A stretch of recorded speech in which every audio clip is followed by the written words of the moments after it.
Welcome to the When Wit Happens podcast. This is a podcast that helps you find ways to celebrate and live your best life, even when stuff happens. Now here's your host, Whitney West. Welcome back to the podcast, everybody. And I have been gone for a week. Might not even have noticed because the podcast just came back, but I got sick and I don't know what was going on. There was a cold front coming in along with my allergies. Allergy season was kicking up. I could have just been exhausted, or it could have been a flare up, or like some combination of all of the sorts. But last week, Thursday, or the week before Thursday, I just did not feel it. I was just laying in the bed, lethargic, and luckily I had a doctor's appointment on Friday already. So I got to go to the doctor to talk to her about everything that had been going on and try to figure out what was going on. Obviously, with what's going on in the world right now, she was like, so I was like, yeah, no, I've only been to Trader Joe's during the elderly and immunocompromised hour. And she was like, oh, yeah, then it's very unlikely because I'm like, I be strapped up when I go outside. I have two masks on. I have my sanitizing wipes, my sanitizer. I spray myself down. I still wipe down my groceries because I'm not playing with y'all. Because, hello, whatever happened to me the other week took me out enough. I don't want to play games with sis Corona. Anybody got time for that? And so I took off work that Friday afterwards, and then I just kind of rested on Saturday, and I felt myself like slowly coming back around. I was taking extra allergy medicine. I took some prednisone, all kinds of stuff. And my body hasn't fully reacted to the prednisone like it usually would, which is kind of an indicator to me that something else might be going on with my illness. So that's a thing. And I'm trying to get in with my pulmonologist.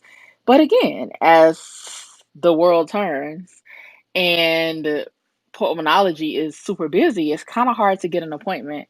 But I need to get in there to at least get a scan so we can see what's going on with the mass in my chest. And speaking of the mass in my chest, I don't know if I've given a thorough explanation of what my illness is and what's going on and how it affects my body in particular on the podcast. So I will be sure to do that soon.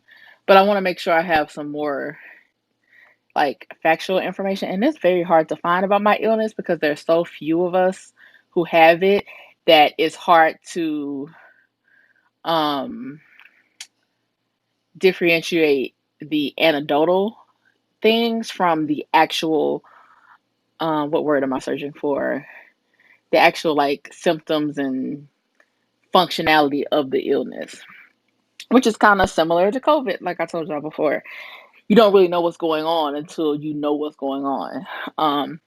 But all that to say that things have just been kind of crazy. I took off the following Monday, and I also had an appointment that Monday to do a CT scan on my neck because I've had some other things going on with my ear, and so they were scanning like that area. And since I was already out, I was like and strapped up to be in like a doctor setting, which is, I have my double mask, my sanitizer, my all my things. I was like, let me go to the voting line and looked it up, said since I had my oxygen, I could skip the line. So I was able to skip the line and go to vote and got in and out pretty quickly. But the line was kind of long, but that's also taking into account that you have to be spaced out 6 feet and only so many people in the building in the elevators at a time. So there's that. But I think I also did something else while I was out. I think I had to pick up something and come back in, and I was just tired. So I ordered a lot of food during that time because I had no energy to cook I ate in my bed because I didn't have any energy to go sit anywhere else. So this is like a good example of the podcast that I did the other week when I was like, the debt of chronic illness and like how expensive it really is. Like being sick just like took me out to the point where I had to like order breakfast, lunch, dinner, and try to like make it spread and like last over days. And then like anything else I needed, like I could not do things myself. So it was like if I had needed anything else, I would have had to like pay whatever the premium was to have it done. And that kind of let me know like I know I'm taxing myself a lot, especially with starting back school and everything else that's going on in the middle of a pandemic. That's limited the things that I already did for myself to kind of make my life a little bit easier. And that includes paying for services like cleaning up. Like I kept looking at my house like I need to dust here, I need to clean here, I need to do that. And not only was that inducing stress, but it was like taking a lot of my energy away when I would do it because I couldn't do it up to the level that I wanted to. One, and two, it's like it continuously just gets dirty. Because I need to be mindful of dust. So like the level of dust that other people see that they're like, okay, it's not time to dust yet. I need to dust that. And I wasn't able to properly do it, along with all this other stuff um that's in the house. Like my kitchen looked a mess when I got sick because it had all those to go boxes, to go everything all over the place. Um it was just too much. And I was just like, I'm calling my cleaning lady back. Like, I'll wear a mask, let her wear a mask.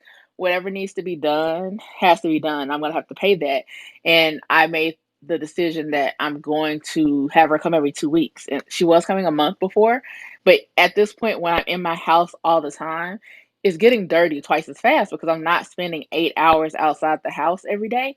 I'm in the house. So I need her to come back and make sure that my house stays up to a certain level of cleanliness just for my health, and two, so that I'm not stressing myself by physically exerting myself trying to do it, or the mental taxation of thinking about having to do it and knowing that I'm limited in doing it.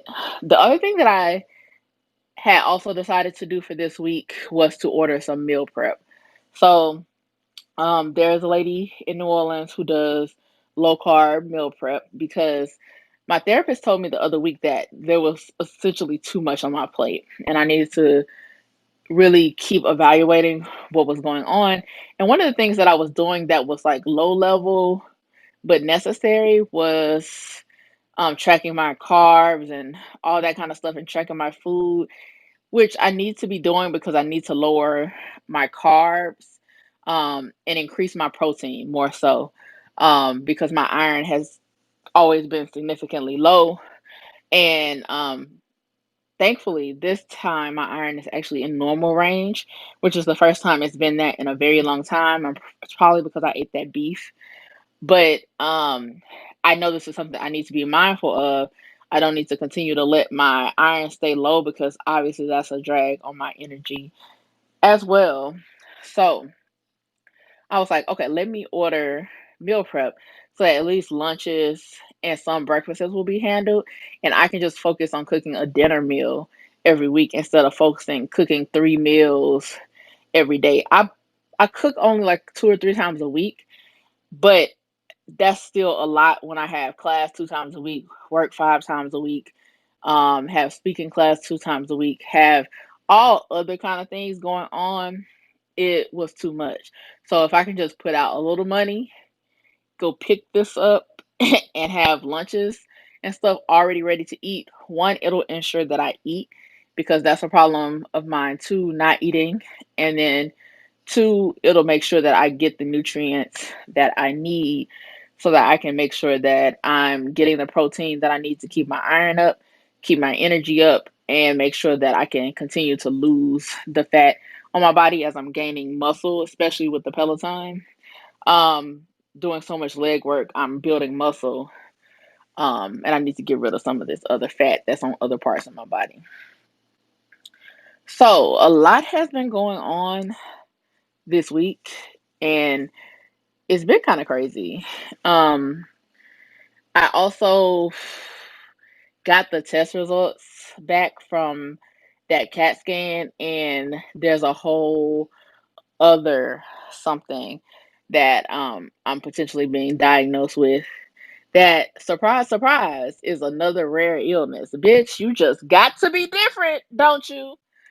Um, I just always got to do something different and new and exciting. Girl, just be boring. Be boring.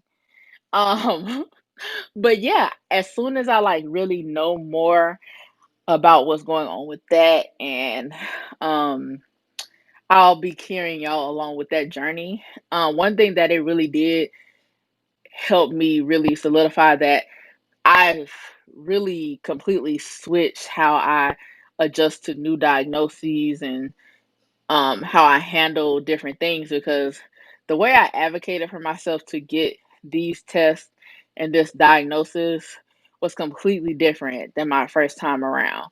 Although, admittedly, it's taking a little while, because the first time I mentioned it, it seemed like it was something else, and so I didn't really take it as serious. And not until it really started to bother me did I like amp it up. But once I was ready to amp it up, it was on. I think I mentioned this the first time in March when the pandemic started, and then because of the pandemic, the appointment was like not until like June, July, that I could get in to ENT and all that kind of stuff. And now, because of, it's coronavirus, you know how appointments go. It's been spread out. So imagine if there was no pandemic, I probably would have gotten this a lot quicker, but I was able to continuously follow up and also make sure that my care wasn't fumbled, because I had the ENT doctor be trash, and I had to like go at him in the appointment to make him do his job, and therefore then schedule this CT test, which is what eventually found out what was going on. So I will carry y'all through all of that, but I wanted to just make sure I showed back up this week, let you know what was going on with me, which is a lot as I'm saying it out, and I probably left out a whole chunk of something, and I know I did, as I'm staring at my blank TV, because Mercury in retrograde has come from my electronics in my house. So yeah, we'll discuss that later. But I'm doing good. And although it's been a lot going on, I am happy to be persevering. I'm happy that me and my body have come through on the other side of this attack of whatever was going on the other week. And I feel a lot better. Gonna get back on the bike this week, because all I was doing was yoga and meditation while I was sick. Only meditation when I was down and out, obviously. But I started back doing yoga the other day too, just to start stretching my body back and getting it used to movement. So that's about it. I'll make sure that I get all the information I can to tell you all about my illness, the forthcoming diagnosis, as well as everything else that's been going on in life. I will talk to you all later. Thank you for listening to When Wit Happens. You can find Whitney living her best life at thewhitneywest.com and at The Whitney West on social media. Subscribe and follow for updates. Until next time, keep living your best life.